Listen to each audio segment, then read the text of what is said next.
right, guys, I'm sitting here with Jackson Yeager. We got connected in kind of a funny way. Do you want to tell the story or you want me to? Through Joey Sauerland. So I'm here for a conference, the American College of Sports Medicine. Yesterday, Joey texted me. He's like, "Hey, what's your schedule like tomorrow?" I said, "Oh, I'm pretty open in the afternoon." And he's like, "Okay, well, you're doing a podcast tomorrow." So I love we're it. here. Absolutely. Very, very Joey. If you all know him, that's very much him. And that's so cool. I love, like, even in this industry, there's, a way to connect everyone. So it's so cool. I would love to know how are you connected to Joey in the industry?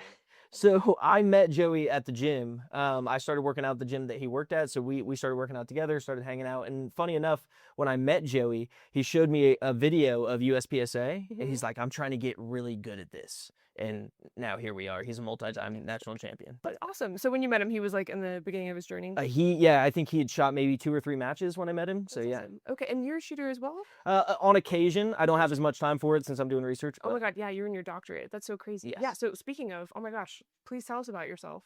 So I started out college as a Spanish education major. I've always had a passion for education, but that really wasn't scratching my intellectual itch. So I shifted from there to a pre-med track.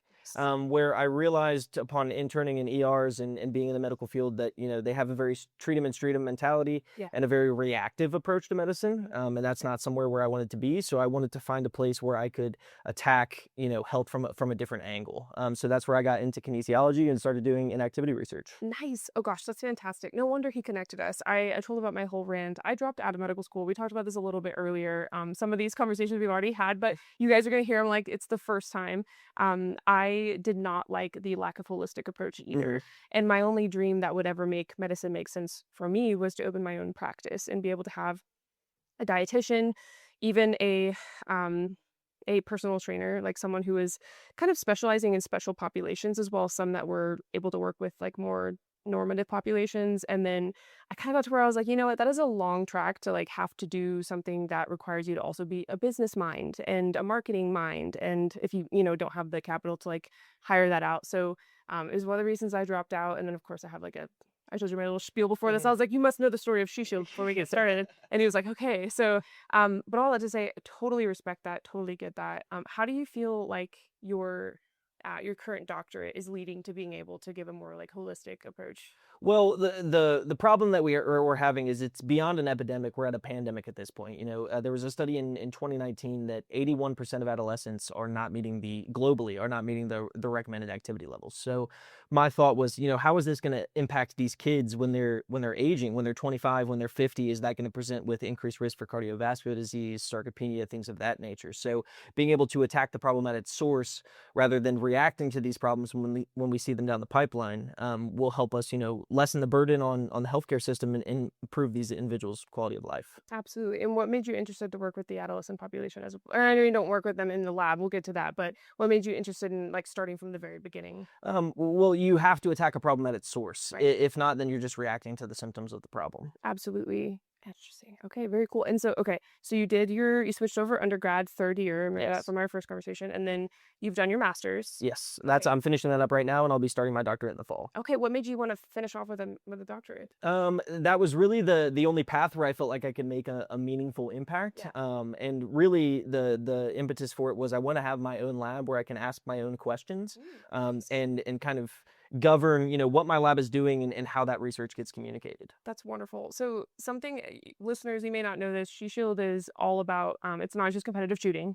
It's not just concealed carry, draws from concealment from retention, all the cool stuff that we go into. It's also about being healthy mentally and physically. I think that is the first line of defense. I had these guest speakers on, Ryan Hoover and Amber Stakolinsky in season 1, and they kind of coined this term like defensive self and self-defense, because if you're not able to, sprint away from an attacker or physically kind of dominate that person, given, your physiological predisposition is it's so crazy, like a petite, 120 pounder versus like a 300-pound male, then ultimately the fight is just extremely unfair. And of course, that's where firearms come into. But it really does go back to the initial problem, which is a lack of care for our system. And we see that a lot. The biggest example, this is not to be crude, but it's like a lot of people will make fun of like overweight cops, like those that aren't able Mhm. to like actually run and fight, when they are intended to be like these protectors of our society. And so to me, it's like, cool, let's attack that systemically. Let's talk about that and bring people on like you that have made that your life's purpose. That's so freaking cool. For those listening that maybe don't understand how like a doctorate works, before we get into the kind of minutia, how would you describe your program? So, a doctorate in any case is, you're not, a lot of people see them as experts in a certain field, but Mhm. really what a doctorate is you become an expert in research. It's a Right. degree in conducting research and interpreting research. So that's where, I kind of learned study design and how Mhm. to interpret statistics and really dive into what the data is actually telling us. Right. I love that. I told you before this, I was like, I went and got my master's degree in so kinesiology. Would you go ahead and define that for It's listeners? kinesiology. Kinesthetics is movement. So kinesiology is the study of human movement. Absolutely. It's a big word. So like anytime I say that, I feel really bad. There are disciplines within kinesiology. I did exercise science as my master's degree. And really the only thing I became, I think, better at by the end was interpreting. Oh my God. Interpreting, apparently not how to say that word, interpreting data, which is incredibly important. We live in a society that kind of tells you what you need, and doesn't really encourage you to be kind of a skeptic Mhm. and a researcher yourself. So I'm really thankful for that degree because it taught me how to like look into data further than just the conclusion of the article piece. We had to like assess everything from the um, number of people that were assessed in the data to determine its true like application validity outside of the research. And I'm really thankful for that. So I'd love to maybe we start there. By the way, just as you all know, if you actually listen to this, I do not like super prepare these episodes. As you heard, Joey was like, "Hey, you're gonna do this podcast episode." He also told me the same thing, by the way. He was like, "My friend Jackson's coming to town. We're all gonna hang out because I like to host when Joey's in town. I like to get all of our like shooter friends and otherwise together." And he was like, "Before we all hang out, you guys are gonna do an episode. It'd be really good for Shisha. I want to listen to it on the plane on the way home." Am I wrong? Yeah, that's Just said exactly what he that said. and like in that tone. That's Joey. So this is not very prepared, but I'm so excited to see where it goes. So for those listening who maybe don't understand the importance of data interpretation, like where could they start to become more of a skeptic on like what they're consuming both in food and both in like data and yeah. The first thing you have to consider when you take in any sort of information is the source. So the first thing I do when I read a scientific paper is I go to their funding section and see who funded this. So I've read papers on like, oh, this antioxidant that's found in tea is Mhm. incredibly powerful in improving health, and then I go to the funding section and it's funded by a tea company. So then there's some Ouch. bias in the data and how the study was conducted. Where So is that in the article? Like where do I it's find that? usually at the end. So the authors will disclose any financial what's the word? Financial, Contribution? yes, Yeah. or conflicts of interest. There you go. And so that's the first place that I always look. Mhm. The second place I look is the method section. How was this study conducted? Who was it conducted in? Because that's something you really have to look at in research is, who does this apply to? Right. Because maybe the study was conducted in, like a lot of studies are, especially in the exercise science field, in college age males. Because, research is conducted at universities, so they have the population that they have access to, Right. which is typically college age students. And not to disparage females, but there's a lot of hormonal things that can confound data, so it's a lot easier to conduct it in males. Absolutely. Incredible. Okay, so you look for who is funding it. Yes. You look for the who the population is that it's hmm studied on. What else might you look for? And then how they conducted the study. So what were the time points? What variables did they control? And so there's this term that's thrown around in research called ecological validity, which is how can this conclusion be generalized to the population? And a lot of that is based on, number one, who was the study conducted in, but also what variables did they control? Because, in order to determine causality, we have to get rid of confounding variables. Absolutely. And in doing that, you can sterilize a study so much that it's really not applicable to the general population. Absolutely. And to break that down further, for those of you listening, if you're like, oh my God, this is like too much for me, think of like doing an experiment with a plant, right? You're testing different soils, perhaps, and you change, plant A versus plant B. If you don't keep the sunlight exposure for plant A and plant B the same, then that's a confounding variable. The sunlight could have affected the growth of the plant if that's your like what you're studying or measuring. So a confounding variable in this case would be the sunlight that was confounding to the type of soil.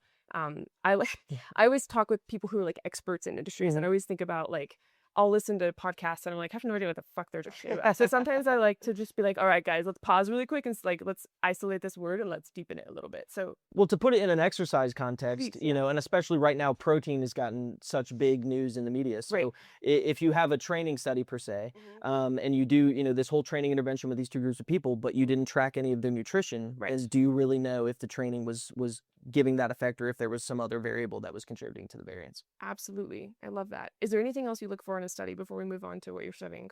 Really, the biggest thing is, you know, are they making any outrageous claims? So if I read the conclusions and they're like, oh, this variable, you know, contributes to this, you know, 1-to-1 ratio. If you increase this, then it increases that, or if you decrease this, then it decreases that. Right. That you have to put it through basically the bullshit radar of, Yeah, you know, love is that. this really, you know, saying what they're saying it's saying? Absolutely. That was a lot, but No, no, no. And I love that. That's fantastic. Yeah, I always tell guest speakers this episode is about you, so feel free to ramble. And no, I love that very much. Yeah. As far as like reputable sources for people to like, you know, let's talk about, for example, creatine. Creatine's a big one. So is protein, right? Creatine monophosphate, the thing that helps you grow big muscles, right? And is being pushed by a lot of marketing efforts because people are trying to sell their supplements, which are not often regulated, whatever. Say someone wants to like look up an article on like how many grams of creatine you should consume a day. Where would they go to do that? PubMed would be the PubMed, place that I yeah, go. So that's absolutely. it's a great public access place that they put, you know, they have links to all different journals in there. So you can do keyword searches or things of that nature and then pull up studies. And what I would do is filter it by recency bias. So, you know, look within the past 5 to 10 years, because that's going to be, you know, they're going to include in their reference section in all of their introduction, you know, all the previous research that's been done on that topic. Yeah. And then the gold standard is meta-analyses and systematic reviews. So look there first.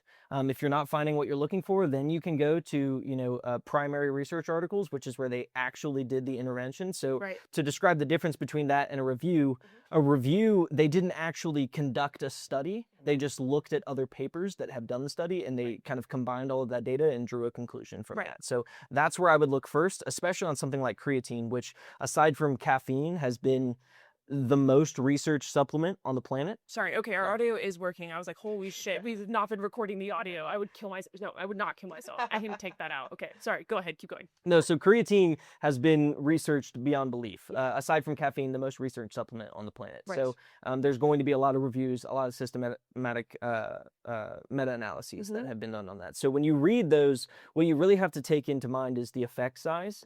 And that's something with training studies especially. Like, you know, you look at these different rep ranges for hypertrophy and all this stuff, and you might see like a 1 or 2% increase in hypertrophy. And they say, oh, well, you need to do this. This is optimal. Right. When in reality, you know, for the average person, we're losing the forest for the trees. You're getting way too specific. We need to just broaden out. And, what I always say is the best exercise is the one you'll do. Yeah. So you really don't need to try and optimize things. Just move more. I like that a lot. Oh, yeah, absolutely. I have a sister who does competitive salsa dancing. And she's like, I know I should lift weights. I'm like, yes. Like, are we prone to sarcopenia, especially like women with early onset osteoporosis in a lot of cases? Absolutely. Should you lift weights? Sure. But like, if your schedule right now only permits for you to do like competitive salsa, have you ever seen competitive salsa? I have not. Oh my God. It's like, I would attribute it to like sprinting. High intensity exercise. Absolutely. And then the coordination and there's a lot of like isometric holds as well.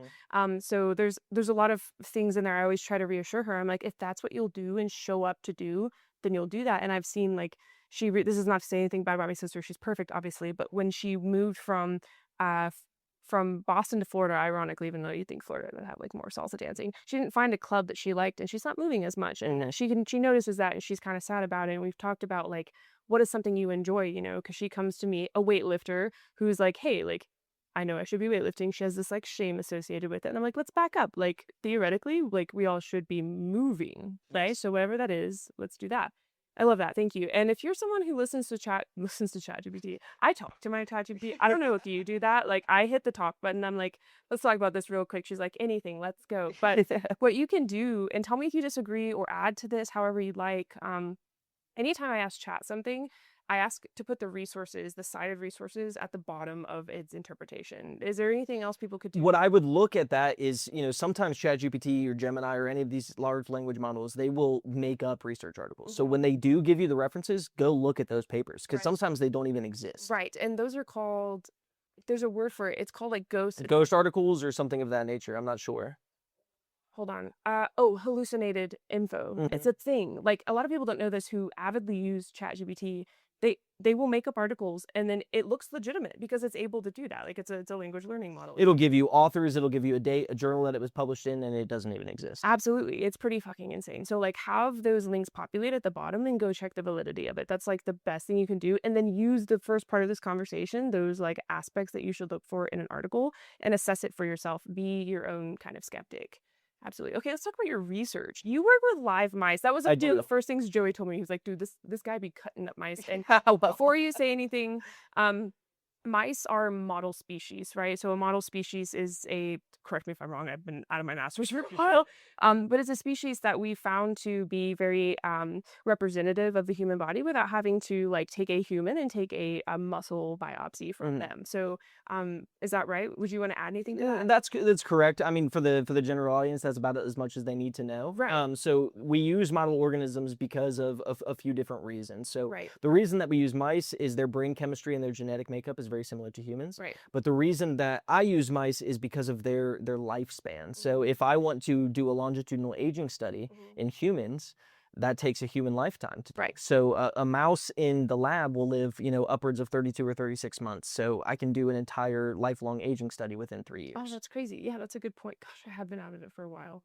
Okay, so what is your research thesis? So I look at early life activity levels and how that impacts the aging trajectory. So right now I'm working on an NIH-funded study looking at inactivity during a 2-week period in these mice, which they're 3 to 5 weeks old. So it's right after they're done weaning, so they're no longer dependent on their mother. Okay. What that would equate to in a human is roughly 6 months of activity or inactivity between 6 months of age and 2 years of age. So in a toddler. Okay. And so we put them in different levels of activity, and then afterwards we age them up to 6 months of age, so roughly 25, 30 years old as a human. Right. And we look at their physical function, and then we look deeper into the actual molecular things that are going on within the muscle and the structure of the muscle itself. Incredible. Oh gosh, I was just telling him I chose to do biochemistry research with a kinesiology degree, which my what's it called? The advisors were like, why did you do this? Like, we've never had anyone do this. Like, kinesiology research is so much cooler. If you're an undergrad or you're thinking about going to college, like, don't do. I worked with E. coli, okay? At some point, like, you're talking to it, it doesn't talk back, and you're like, shit, mice don't talk back here, I guess. They don't listen either. No, yeah.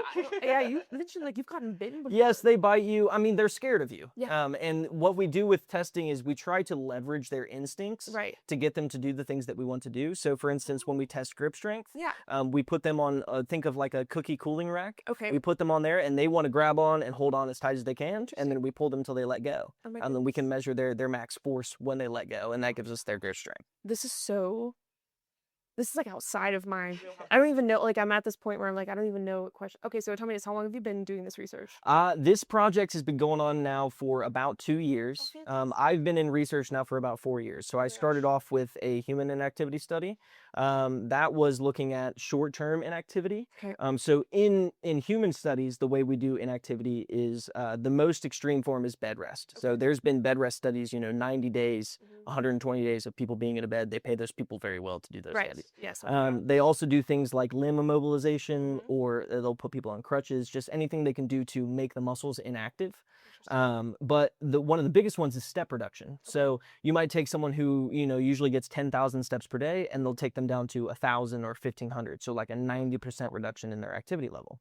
But our question was, well, what about a more modest reduction in activity? So somebody who maybe just for a period of time, they're becoming less active for whatever reason. Right. How is that impacting their health? So specifically what we were looking at is glucose control. Okay. And so how is this affecting the risk for type 2 diabetes, things of that nature?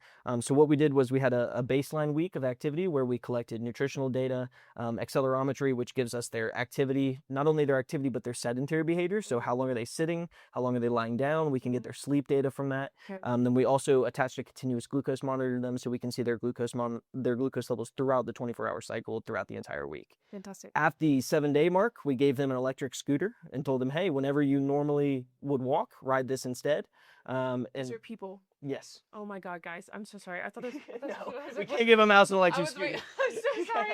I was like, hold on a second. Okay, yep, keep going. These were people. So we reduced their activity by about 30%. So Okay. that was the novelty of this study, was a very modest reduction in their activity. Yeah. And then we returned them to normal activity after that, or at least we told them to. Okay. And what we saw was a increase in their average glucose throughout the day, but also an increase in their glucose variability. So how tightly their body was able to control their glucose levels throughout that week. Okay. And the most interesting thing to me was that if you took somebody who was inactive prior to giving them the scooter, when we gave them the scooter, they became more active. Our thought for that was likely it got them outside and it got them moving more. So we actually had to exclude a lot of our participants because they didn't, the study didn't go how we wanted it to go. So we were, in those that did reduce their activity, we were successful in reducing it by about 30%, which was the novelty of that study. That's so interesting. This is a study you did before the current. Yes, this was when I was in my undergrad. Oh wow. See, guys, I freaking worked with E. coli. I'm so mad at myself. Skin cell regeneration was cool, but also like when people would ask me what I did, and I was like, I am testing a triple mutant of the fibroblast growth factor. Please change the subject. I cannot explain much of what I'm doing. No, this is so awesome. Yeah, gosh, so cool. And by the way, back to your doctorate degree really quick. For those that don't know, NIH is the National Institute of Health. Institute of Health. So for them to be funding you all, that's like so cool. You have to It's receive a yes, it's a long process. Yeah. So you send in the grant to get graded. It gets graded on an impact factor, and then they set a number for that. And if they, however much funding they have, they'll set a cutoff line. Yeah. And any studies that had an impact factor good enough, Yeah. they get funded. And those that didn't, they'll usually send them back with revisions, and you can send them in for the next cycle to possibly get funded. That's incredible. Yeah, I wanted to make sure that we said that because of course, I was like, yes, the NIH, yes. I had a friend who was trying to get a grant from them. She was in some type of neuro lab. Couldn't tell you what she was doing, just as much as I had trouble going back to mine. But yeah, it was a lengthy process, and she was always like, I just fingers crossed because like otherwise we can't do this study. So sorry, back to your undergrad. What did you end up finding? Well, what we found was, like I said, the increase in glucose variability, an increase in the average level of glucose, and then they were able to recover during that following week. Okay. What would be interesting to see is if we were able to stretch that out longer. So if that modest reduction in activity maybe went on for 3 weeks or 4 weeks or even months at a time. Right. When someone, say a college athlete, stops exercising as much as they were, what's happening to their body during that time period? Absolutely. So I'm gonna sound really dumb, but like hopefully someone listening is like wondering about this. So as far as like glucose tolerance, can you explain that a little bit for those listening? Yes. So when you eat carbohydrates, no matter what carbohydrate it is, ultimate fate of that is going to be glucose in your blood. Right. And that glucose is used for energy. The largest glucose sinks that we have are our skeletal muscle, which we use to move. In the average person, that makes up somewhere between 25 and 40% of their body mass. So a large proportion of who you are was made to move. Absolutely. And when you don't move, that glucose stays in your blood. And the way that we measure that is through A1C, HbA1c, which is hemoglobin. And so we see how much of that is glycated. And what that gives us is an average of your glucose control over the past 3 months. The cutoffs for that is if you're over 6, I believe it is, you're pre-diabetic, and then, or that might be diabetic 5 point something. I'm not super, It also I'm not a glucose time, researcher. right? Yes. Like it's one of those things you have to like stay on top of because they adjust it year to year typically. Anyway, sorry. Yeah, so controlling your glucose is huge for your risk for type 2 diabetes. And moving is one of the number one ways that you can dispose of that glucose. Absolutely. So how did you control for those that had a genetic predisposition to diabetes? And Well, we did not include anyone in the study who had any sort of metabolic disease. So we did ask, them to go to their doctor or get any sort of records on, are they susceptible to diabetes? Do they have an immediate family member with type 2 diabetes? Those types of things. So if they did, then they were excluded from that study. okay, interesting. That's super cool because that would have been confounding. Yes. Yes. Very cool. Very cool. That's awesome. Okay, so when you left this, you defended your thesis successfully, it sounds like. Not yet. I'll be working on that in July. Oh my gosh, no way. Okay, sorry about that. I'm getting like the timeline. You're all good. It's Okay. confusing to me as well. So Sure. So is this current study you're doing in your doctorate an extension of this? I'll be working on something adjacent but different. So in my doctorate, I'll be working on critical injury. So looking at recovery from burn injury and from sepsis. Oh, wow. And what I'm bringing to that lab is my experience with functional data. So testing we'll still be working with mice. Right. Because, it's a good thing, but we're not allowed to burn people just for the sake of research.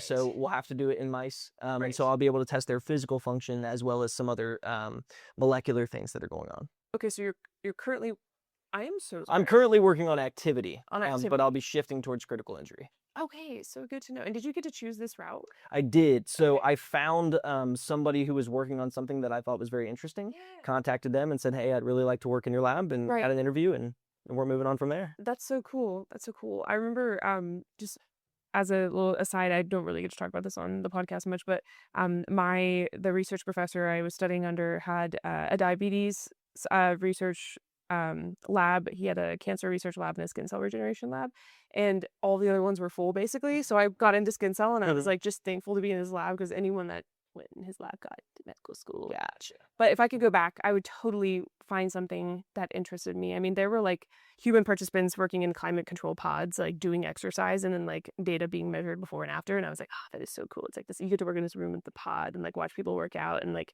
test them and work with people. So, no, it's super interesting. Okay, cool. So where are you currently at as Miami University in Ohio. okay. And as far as like the, kind of like what you have in your foreseeable future with research, like where are you at in that timeline? Like where do you hope to kind of like end, I guess? Or My end goal is to be a faculty member at a university, so to yeah, have my okay. own lab and be able to ask my own questions. Yes, okay, that's so cool. And did that experience come from like being a research student and like wishing you could have asked other things, or is it just like Well, I've always been curious, yeah, and so when you're an undergrad or even a master's student, PhD student, you're working under who we call a principal investigator, and so you're doing things that are aligned with their line of research, hmm which is great. It's still things that I'm interested in, but right? I don't get to govern where the lab is headed, which is something that I want to do in the future. Absolutely. Do you have any like questions you would like in mind that you would ask? I'm very interested in just aging and hmm in function throughout the lifespan. My grandparents were very frail towards the end of their life. Yeah. They had dementia and Alzheimer's, and so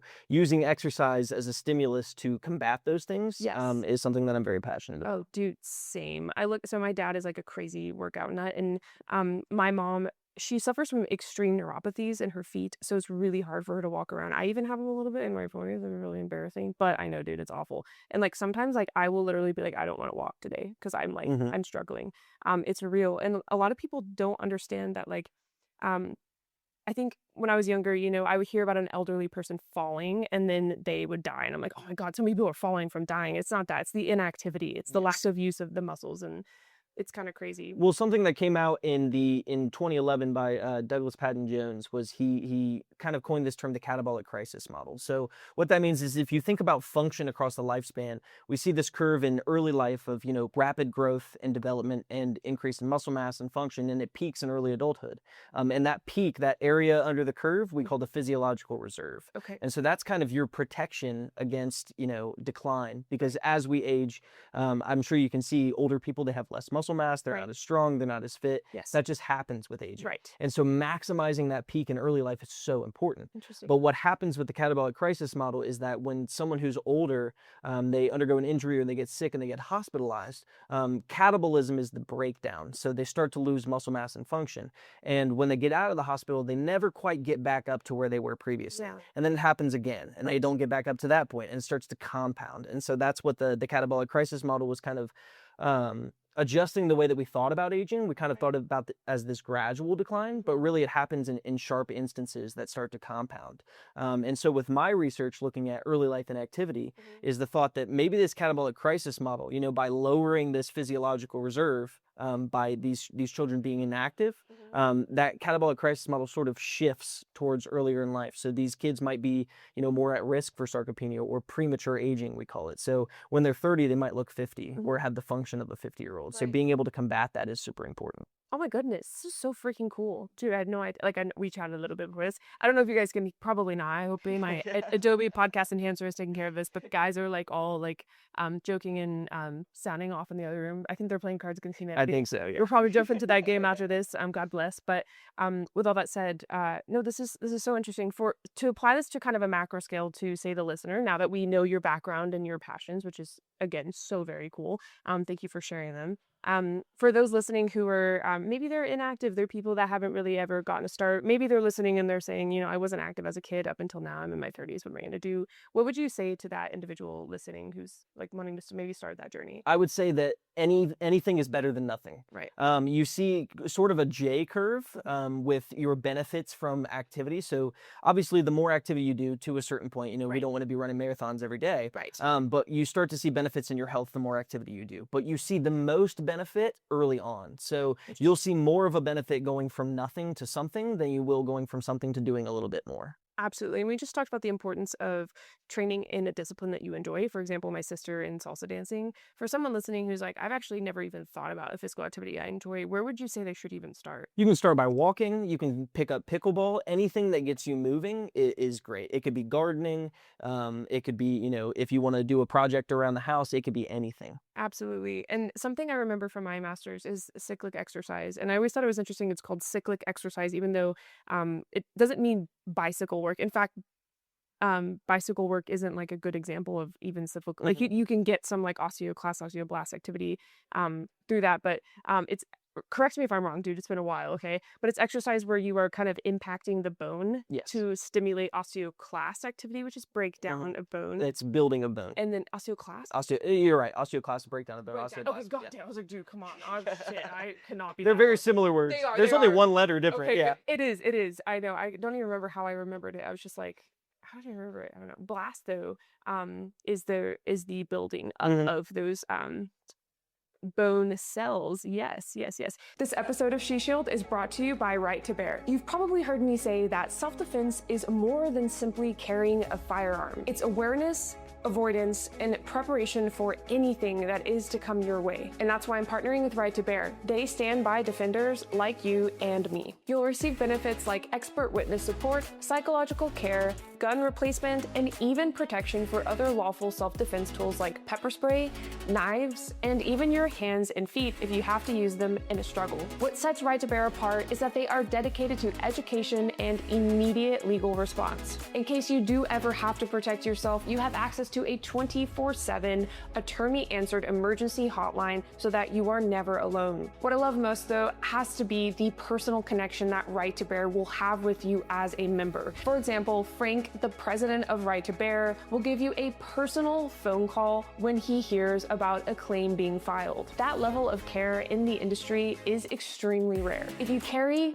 train, and believe in thinking ahead to protect yourself and your family, consider getting a membership with Right to Bear. If you use my code FIT4FIA10, you will get 10% off your membership, and the link to access this and to learn more is located in the show notes of this episode, which are the notes below the title. Protecting yourself and your family should not leave you defenseless afterwards. Stay safe and stay vigilant with Right to Bear. So for those listening who are like looking for like, okay, write me exactly how I should get started. I don't want to start walking. I maybe want to do something a little bit more impactful. What would you recommend to that? I would recommend finding somebody who, is a certified personal trainer. Find a dietitian if you want to work on your nutrition, somebody who has had education in this space. Now, what I would really like to know on the subject of nutrition is the difference between a dietitian and a nutritionist. Jeez, I want to shift to this anyways. Anybody on the street can be labeled as a nutritionist, but a dietitian has to undergo, right now they have to get a master's degree. They have to do thousands of hours of clinical rotations. They have to pass a board certifying exam. So finding a registered dietitian is super important if you want to work on. Oh my gosh, did I say dietitian or did I say? I believe you did say dietitian. Yes. Thank God when I was talking. But I didn't know that exact difference. I work with a woman who's a metabolic specialist.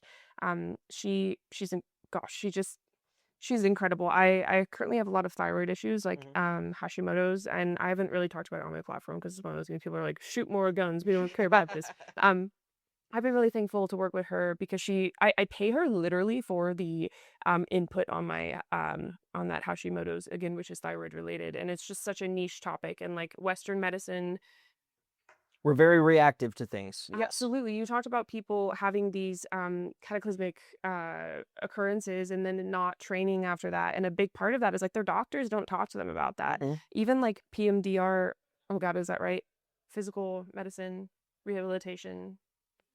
Did I say that right? I don't know the acronym, so Physicians for Physical Medicine and Rehabilitation. I thought that that was going to be the field of medicine I went into. So I went and like shadowed all these PMDR doctors, all overweight, all very honestly like incredibly just underwhelmed with their path. I think they thought they were going to get into that more, Mhm. and these weren't people that practiced health.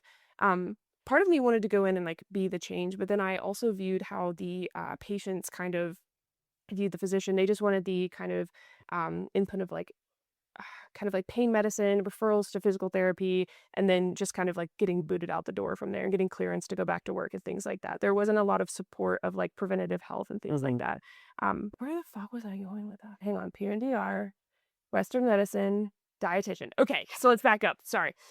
For someone starting a health journey and they're just focused on the gym aspect, which is so like common, Mhm. right? A lot of people are like, I just need to work out more. What would you say to the person who's maybe wanting to start this like nutritional journey? Where should they start? Uh, Contacting a registered dietitian would be great. However, not everybody has the resources to do that. So, Right. you see a lot of fad diets out there. Mm-hmm. Carnivore is one, keto is another. What I would say is stay away from anything that is drastic change. So, elimination of an entire food group, or only eating this certain type of thing. Balance is the key in nutrition. Balance and moderation. It's all over the space right now, but the first law of thermodynamics is that matter and energy cannot be created or destroyed. So you Right. can't get calories from nowhere. So to lose weight, you need to be in a caloric deficit, things of Right. that nature.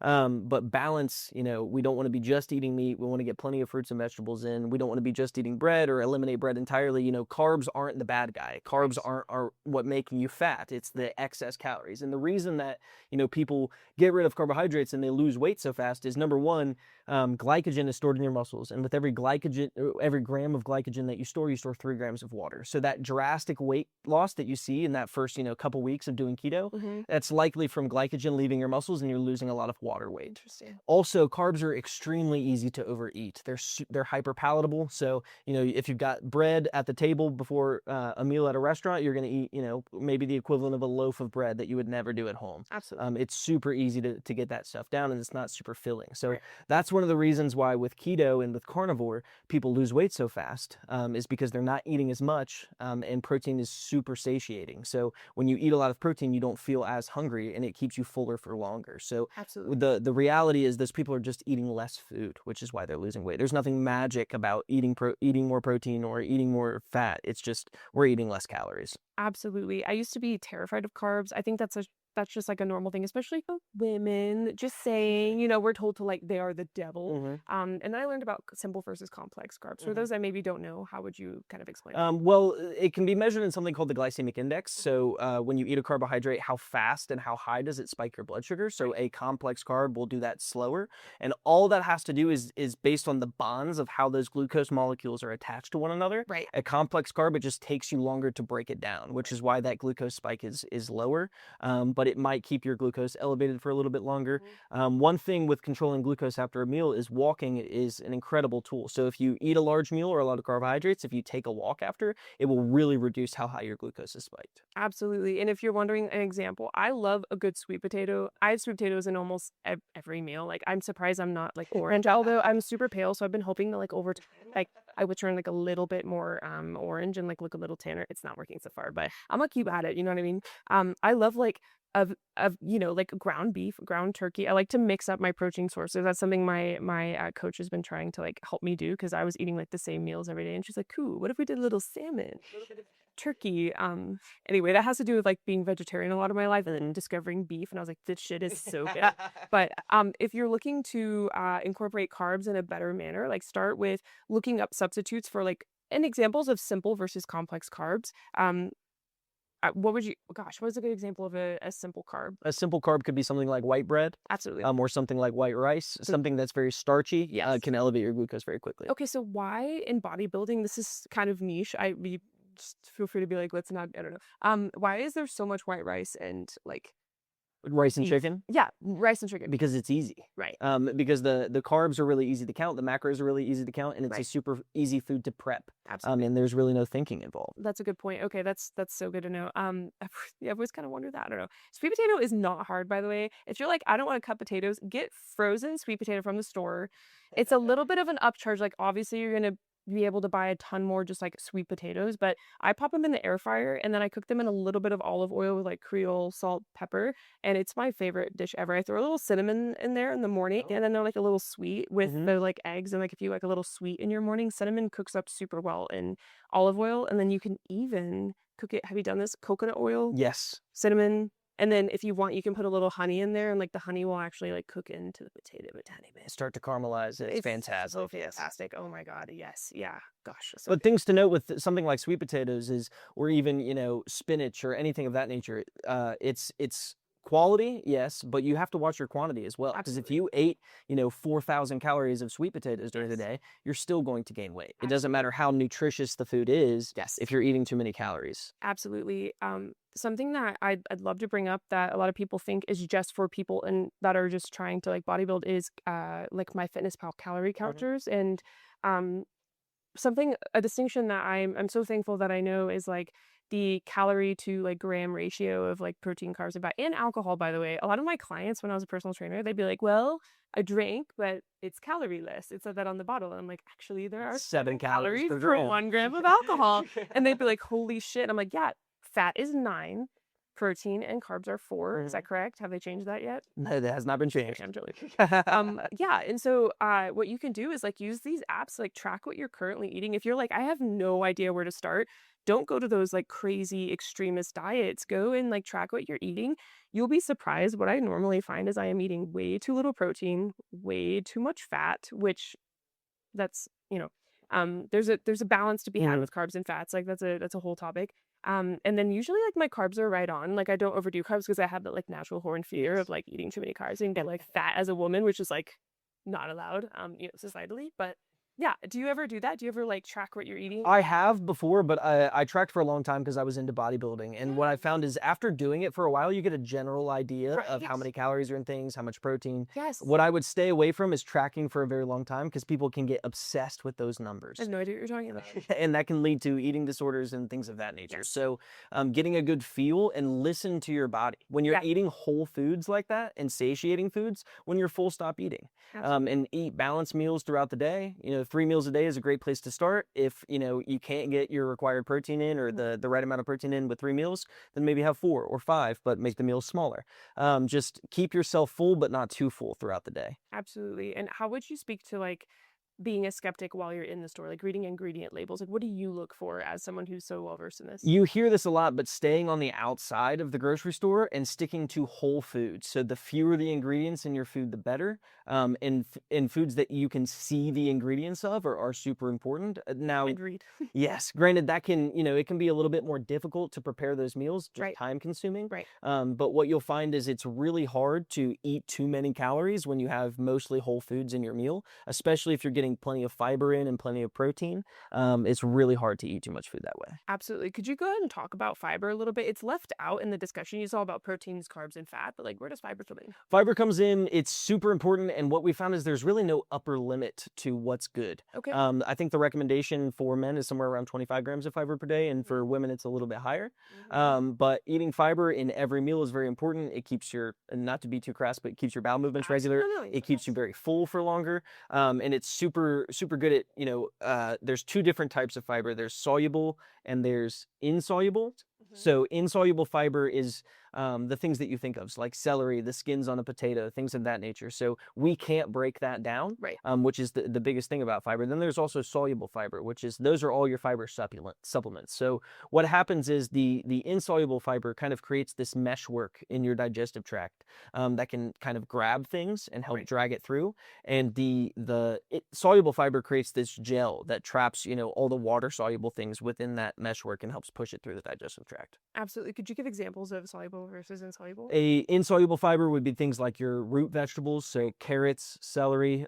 Insoluble fiber would be things like Metamucil, supplements of that nature. Yeah. Right. And for those that are maybe they're doing the like I think Miralax is a good example of over the counter like a fiber supplement. So Miralax is an osmotic laxative. So what it does is it draws water from your body into the digestive tract to Right. help increase the bulk and help it move through. Okay, and how would you compare that to a more natural form of fiber? There's really not that much of a difference, but what you need to focus on is a balance between those two things. You Right. don't want to just be getting all of your fiber from a soluble form, which is the easiest way to get it through those supplements. Yes. We want to be eating things that have fiber in them. Absolutely. And speaking of supplements, one of the craziest things, when I started becoming an influencer, I started my page as a fitness page. It was Fit for Sofia. Now I just say it's what fits for me. And that gives me like a fun thing to say to the critics online, like, well, too bad you don't like this. It's what fits for me if it's like a gun choice or something. But it really started as a fitness page and I got reached out to by a ton of supplement brands. It's like, it's an incredible marketing just thing. What would you say like the biggest problem is with like regulation over supplements used? Well, the FDA doesn't do a lot of looking into them. So if you are going to take supplements, you want to get something that's tested by a third party. Right. So I off the top of my head, I can't name any of the organizations that do that, but Sure. if you look that up, there will always be something on the label of the supplement that says, "Oh, this was," I think NPC might be one of them. This is something that's been tested, and what they're doing is they're saying this supplement contains what they say it contains in the amounts that they say it Oh, that they say are in there. I've never known what third party tested means. I've actually encouraged people to do that without knowing exactly what it means. I just kind of was like, okay, cool. Someone else is looking at it. Perfect. Check. You know what I Yeah. mean? That's interesting. There's actually a creator I follow. Her name is, well, her username, that's the most important thing if you're going to look up. It's Health Illy, so it's Health ILLIE. She's actually come on the podcast and she does she has a storefront, right? hmm And she breaks down all of these supplements that are like good versus bad, third party tested versus not. Now that I know what that means. And also ingredients. She breaks down the ingredients and she's someone like today I was ordering some electrolytes and I ordered some, I got some chips for the party tonight and I was like, cool, I'm gonna get some, I'm gonna get some electrolytes. And I went to her page and all of the ones that were available at Smith's were the ones that she was like, hey, don't get these. They have these like natural flavors, which often isn't disclosed. That's one of the reasons I like Spindrift. We're not sponsored, by the way. This is not like it's not to say like we're sponsored, but Spindrift always puts their ingredients. There's no natural flavors. It's carbonated water, raspberry puree, which like cool, take it or leave it. And lime juice and zero added sugars. There's no like natural flavors. That's something that is really interesting to me. It's almost in everything now, even things that are like they look like they could be whole foods, but then you'll look and it's like added natural flavors and it's insane. Is there anything you want to say on that? I was just like, On the supplement note, what I would say is things like vitamins. What you want to be really careful of is, vitamins are great. They're things that we need in our diet. But a lot of the vitamin supplements, like say zinc, for example, you can find a zinc supplement that is, the one pill that you might take is way over the upper limit of what you're supposed to have for the day. right. So be very careful with those types of things. And I've always heard at least that most supplements zinc is technically, hold on, I have to back up. Zinc is technically an inorganic compound. Like It's a mineral. it's a mineral. Okay, yeah. So, as far as like the body's ability to excrete an excess amount of it, it's not as readable as like a vitamin C. Correct, which is water soluble. Okay, yes. Okay, so that's why. hmm Okay, could you break that down for the listeners that maybe have no idea what we just said? Yes. So within your vitamins, the way to remember it is A, E, D, and K are fat soluble vitamins. So what? The Believe pivot. it, but believe it or not, my high school health teacher, the way she had us remember it is that if you're fat, you might need an AED. Okay. Yes. So nice. AED and K, your risk for toxicity goes way up because those things can get absorbed and then stored in your fat cells. Oh. And so as your fat starts to break down, those things get released back into the body, and you can develop some toxicity from those. Interesting. Whereas Whereas the rest of the vitamins, like vitamin C, vitamin B, those are all water soluble, which Right. any excess that you have will be excreted. Oh, that's so good to know. I need to stop telling people that they'll just be excreted. But don't get me wrong, I'm not personal training anymore. I never claimed to be a dietitian. The only thing I did with my clients was like had them track their macro nutrients, right? Their protein to fat to carb and alcohol ratio. A lot of them are like drinkers. And again, they did that like 0-calorie thing, which was really interesting. Why does alcohol say that? So I don't know, because like a shot of vodka, there's nothing else in there but the alcohol, Right. but it's got like 90 calories. in it. right. Right. Which is comparably low to like some other alcohol options out there. So some But if you're having, 6 to 8 drinks that have vodka in them, that's, 700 calories worth of vodka, absolutely which is hard to outwork. right. Right. Because okay, remind me, is it alcohol dehydrogenase that is one of the enzymes that Yes, in the liver that breaks it down. fat degradation? So your body doesn't have like correct me if I'm wrong. I'm like so nervous to like say something I'm wrong. not an expert in this field No, either. totally So fair, totally fair. I had this biochem professor before the weekend, every Friday in class, we would talk about alcohol and the like how it affects the body on a biochemical level. mhm. And he would do like this fear mongering thing. And he'd be like, how many of you are trying to lose fat in here? And we'd all raise our hands. We're like, we work out, we're healthy. And he'd be like, cool, the same enzyme that breaks down alcohol breaks down fat. So if you drink this weekend, it's going to literally like push the It'll decrease your fat oxidation levels. Yes. exactly. And that was always something like I would go to the bars with my friends. I'd be like, I'll be the DD today. Because I would think back to class. I'd be like, I can't possibly drink tonight. I want to be thinner. No, that's so cool. This is really cool. I feel like you're the perfect person to speak on all this. I appreciate you being modest and like, this isn't my specialty or whatever. But when it comes to like the average Joe who has never had someone like talk to them about, an ingredient list or how to read a nutrition label and be a skeptic, this is incredible information. I grew up with a father who's a cardiologist, and when I could read, he was like, read this ingredient label and where it says ingredients, and I could only pronounce like a few words that I knew, and then I'd be like, Dad, like, what is this 20-letter word? And he's like, cool, if you can pronounce it, let's not eat it. And most of those are just preservatives to allow that food to sit on the shelf for longer and increase profits. Right, absolutely. And like theoretically, right, if you ever buy like one box of Twinkies your entire life and eat that, like you're maybe not eating um an excess amount to where like that could build up and like harm you, but they're in so much now that it's like Yes. it's And insane. it's not to say that like with those things you can't eat them, but moderation is the key to everything, and variety is the spice of life. So keeping your diet balanced, mostly with whole foods, and eating those things that are treats, keep them treats. Yeah. A sweet treat is not a sweet treat if you have it every day. Yeah, absolutely, dude. Oh my God. I try not to keep anything. So levels, something that just like helped me so much because I didn't get to eat sweets, as you can imagine, no cardiologist bother. Didn't get to eat sweets a lot growing up. So when I became an adult, I remember I worked with a coach for the first time, not a dietitian, just someone who kind of assessed my macromolecules, like what I'm consuming to make sure we could meet my like, physical goals. She's like, dude, I've never had to talk to I've never had to not had to talk to a client about what they're eating. She's like, have you ever tried a Rice Krispie treat? I say, yeah, I haven't. She's like, well, you talk about getting lightheaded during your workouts because you have such a big break in your meal. She's like, you should try one before before you lift. And I like got obsessed with Rice Krispie treats. They're a great simple carb if in moderation, but I became obsessed with them. And then I would have them at my house, and then I would stress eat them, especially during my masters. I would just like be like, I'll work out later, like totally. Do you follow any like 80-20 rule? Like, do you do anything that like My biggest thing is that willpower is a muscle. So if I have things around the house of that nature, I have to exercise that muscle every day when I pass those things, rather than when I go to the grocery store once a week, I only have to exercise that willpower muscle once by not buying those things Right. and not tempting myself by not keeping them around. Absolutely. Have you ever referred to them in levels of traction? Do you ever have I haven't heard of this. So my coach explained, she was like, if you buy ice cream for your home, all you have to do is go to your fridge, maybe have it defrosted. Some psychopaths don't do that. I believe in defrosting it. Anyway, moving on. At least you're really hungry. Okay.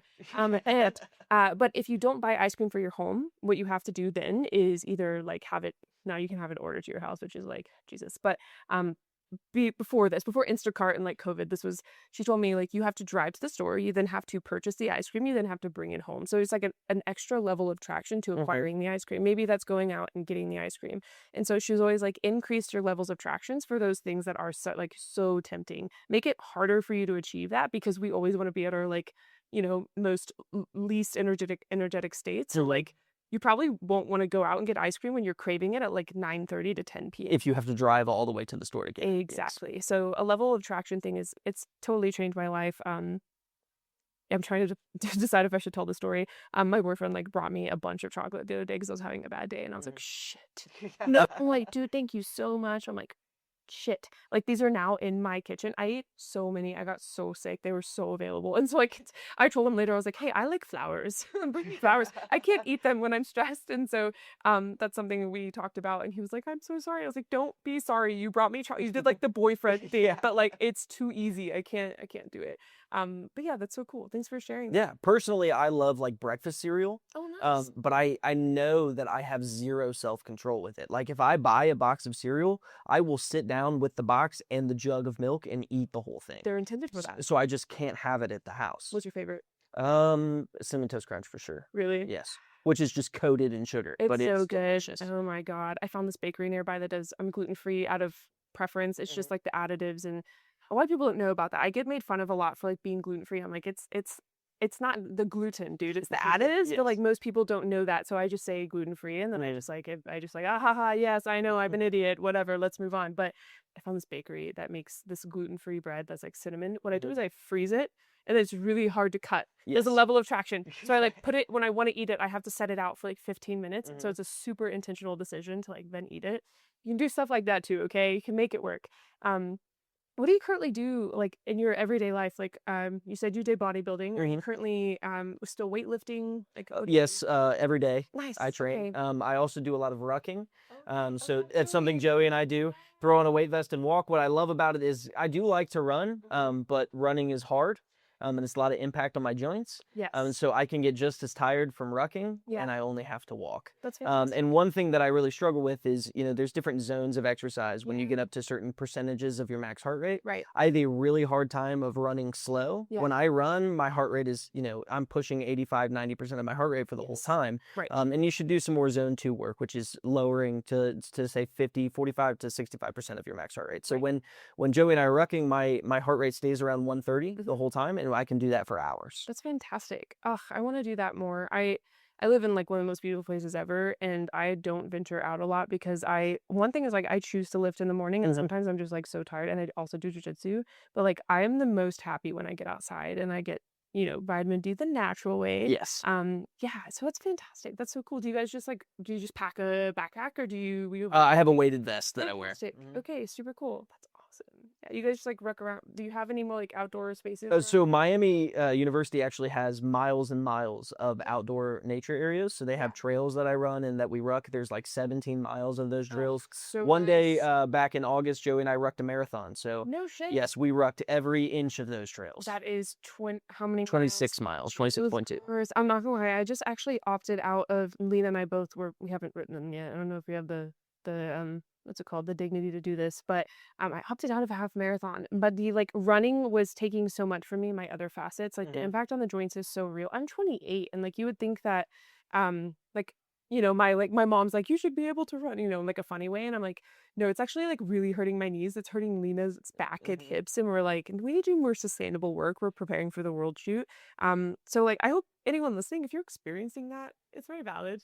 It's a thing. Yes, and the biggest thing with something like that is to start what we say is start low and go slow. So, the big thing that you feel like joint pain, things of Mhm. that nature, is you're trying to do too much too fast, and your body's not ready for it. So, Absolutely. ease yourself into it. Start with a mile at a time or 2 miles at a time, and then work up to that half marathon. Don't hop off the couch Mhm. and try to run 10 miles because you're gonna feel it for the next couple weeks, and that'll be a deterrent from you continuing to do that exercise. That's such a big point. Yeah, doing what you love, but the opposite is true. If you like harm yourself, you'll associate that Mhm. exercise very negatively and not want to do it more. So that's gosh, this is such a great conversation. And I think a big barrier to people starting exercise Yeah. is when you first start weightlifting, that soreness lasts for so Oh long. my And God. so if you start lifting and you get sore, and so you don't work out when you're sore, Yeah. and then you push your next lift to a week away or 2 weeks away, and then you get just as sore the next time. Yeah. Versus starting a little bit slower, not getting so sore that you can't move, and Mhm. continuing to lift, and what you'll notice is that that soreness starts to go away, Yeah. or it's not near as impactful And is on that life. just lactic acid or what else? What other So things? lactate gets a bad name. Right. It Um, does.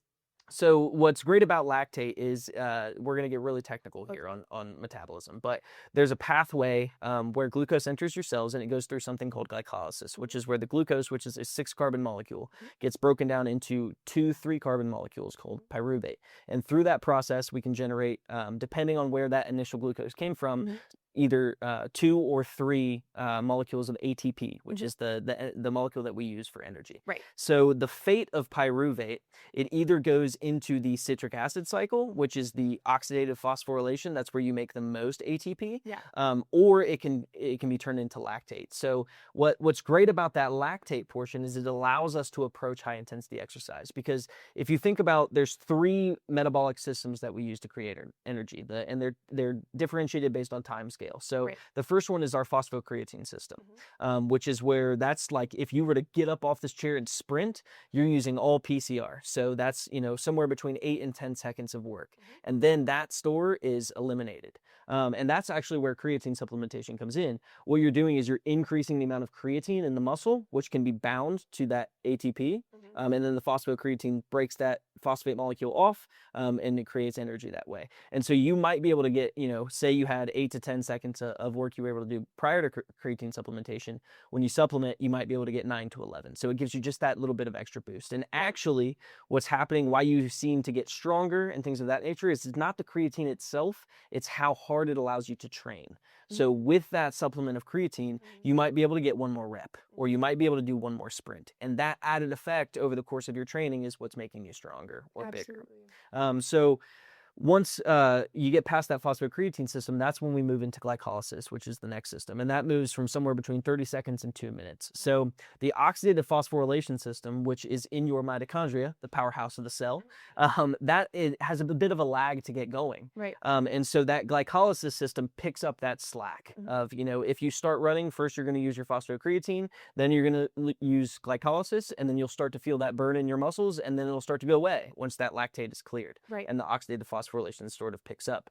But if we didn't have lactate, Mhm. you would never even be able to approach that intensity because Right. the pyruvate would have nowhere to go. Right. And lactate can actually be used as fuel by a lot of different cells in the body. So red blood cells actually prefer lactate as their source of energy. The brain is a big dump for lactate as well. Cardiomyocytes, the muscle cells in your heart, Mhm. they love to use lactate as a fuel source. So lactic acid is not bad. It's Right. all context dependent. Right. What's making you sore is inflammation. So you get micro tears, little damage in your muscle, Mhm. and that causes fluid buildup. So the macrophages that come in, that inflammation, it draws fluid in, and then it's actually stretching the fascia, which is the tissue that surrounds your muscle, Mhm. and that's where you're feeling that pain, is because there's a lot of pressure in there. Right. So the way that you can get rid of that, one of the best ways is movement, Mhm. because by contracting that muscle, you're pumping that fluid out of it, and it can Right. help that soreness go away.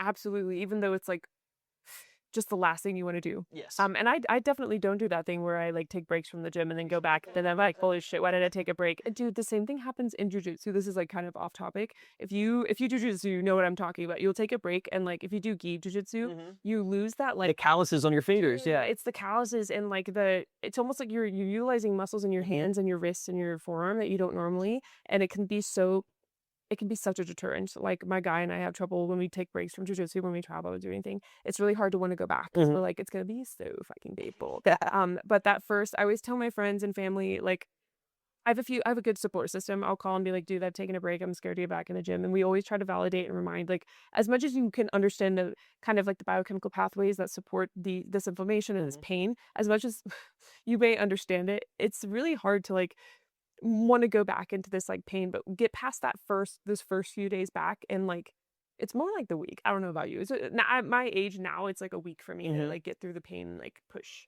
What I've always told my clients is it's 1,000 times harder to restart than it was to start at the beginning Ah, because you know what's coming. yes, You know that right? pain that's coming in the first week. And so Gosh, mentally, you just don't want to go through that again. But if you absolutely. stay consistent and you stay in it, you don't have to worry about that. Right. It's such a double-edged sword, but Mhm. ultimately the consistency is everything. Gosh, that's so cool. And on a mental note, I think this episode is very naturally and awesomely coming to like a very cool close here, and there has to be a part two. I'm gonna listen to this and I'm gonna be like, oh my god, there's so much I want to go into with you. There's a big kind of like what I've seen a lot of fitness influencers talk on is like motivation versus discipline. Mhm. Is there anything you want to speak to on that difference? And Well, you can't well, you can't you can't rely on motivation right. because it's fleeting. So discipline, I think it was Mike Tyson who said discipline is doing something you hate but doing it like you love it.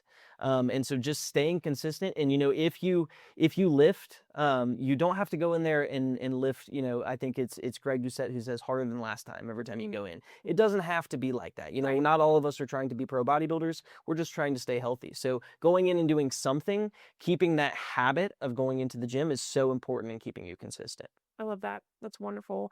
Something I love to ask guest speakers before we ever end an episode is like what you would like to leave them with. What's like your, especially from what we've talked about and just like your personal motivations. What might you want to leave listeners with, if you don't mind? What I'll say is I think I've said them both so far, but the two things. anything is better than nothing. Mhm. So whether you're not doing anything right now or you are doing something, if you are doing something, keep doing it. If you're not doing something, find something that you like to do and do that. If it's walking, it's walking. If it's pickleball, it's pickleball. The next thing is, the best exercise is the one you'll do. We see so much in our culture about optimizing. I want to have the optimal morning routine, or I want my exercise selection for my lift to be perfect. But in reality, those variables have such a little impact compared to your consistency and doing something that you enjoy. So don't lose the forest for the trees. Take a broader approach to your exercise. Don't try to hyper optimize everything, because you'll just drive yourself crazy. And am I doing the perfect bicep curl? Are you curling? If you want big biceps, do curls. Right. If you want big legs, do squats. Right. It doesn't really matter if you're doing a Cossack squat or a hack squat or a back squat. Do some sort of squat. Absolutely. Oh gosh, I love it. Thank you so much. This is so Absolutely. cool. I sometimes feel like I don't get to do this as much. I don't get to talk to people who are in these professions, but at the end of the day, it is like defensive self first, and then self defense. And yeah, I love the like do what you love. Jiu-jitsu is a good example too. Sorry, I Mhm. keep going back. This is No, random. I You're like like, jiu-jitsu. oh, you do? Do you do jiu-jitsu? Yes. No shit. Like currently? No, the gym that I was training at closed down, so Oh, I'm I'm not able so to right now. sorry. But when That's I so when I bad. move, I'm planning on picking it back up. So exciting. I'm sorry it closed down. Did you have a good family and everything? We did, yeah. But it was such a small, so it was a satellite school of one Okay. that was, I think, their center, like where they're located, is like an hour away. Yeah. And so they had one instructor who was driving out there 2 nights a week. Oh gosh. And yeah, it was a pain. So Yeah. Well, I'm excited for you to get back. Do you mind if I ask like how long you've been in it? I was training consistently for about 2.5 years before it shut down. Fantastic. Were you able to get any ranks within the system? I got a couple stripes on my There belt, you go. but I was a little too inconsistent with how much I had to be in the lab to do anything. Listen, Yeah, interesting. I am one of those like I've dropped blue belt dropout. Like I got my blue belt and then I disappeared. I technically got a nose surgery and I had to wait a little while because I'd broken it from Muay Thai and years of that. But yeah, it's when you go back, you're gonna go through that. Like, oh Mhm. my god, my fingers hurt and like all these different pains. But hopefully you'll find a school that like keeps you coming back. The Mhm. community is incredible and all that. And that's big, whether it's a jujitsu gym or a regular gym. Yeah. The community aspect is so important, keeping you accountable, and you have fun when you're in there. That's the most important part. If you're dreading the gym, you're never going to go. But if you have people that you like to be around and you see them at the gym, it's going to keep you in there. It's so great. I'm so glad I have this gym I have. I get to train with like some of my like shooter friends and everything. And like if I don't show up, sometimes Alyssa will be like, I haven't seen you in the gym. And I'm like, well shit. I need to show up now. Like I don't want to get that text again. But it's always like it's always funny. She'll be like, I didn't see you this morning. I'm like, I know it's because I didn't go. I'll go later, So the community is very big. So I love that. Absolutely. That's so Because great. I ruck with Joey. Yeah. I wouldn't have rucked 90% of the miles that I have if I Yes. wasn't doing it with him. It's kind of Absolutely. boring to just walk around for hours unless I've got somebody who, doesn't shut up. Yeah. So, yeah. That's so fucking funny. He said he's gonna listen to this on the plane. If you didn't, if you actually did, Joey, if you listened this far, then you need to text both of us right now and say like, haha, I listened this far. We'll put him to the test. Yes. We won't tell him about this. But thank you so much. I appreciate you coming on, Jackson. This is Absolutely. incredibly insightful. I've been lucky enough to have support from like my parents all the way to my educational system, but so much of this is just not talked about. So I appreciate you being a resource. And where can people find you? Holy shit, can we talk about your pasta page? Can we talk about Okay, so we can talk about that. I'm not doing it anymore. That was a bet with a friend. So I think the page is still out there. It It's is. I Eat I saw Spag it. on Instagram. So I got into an argument 2 Decembers ago with a friend about whether or not a grown man should eat spaghetti. Okay.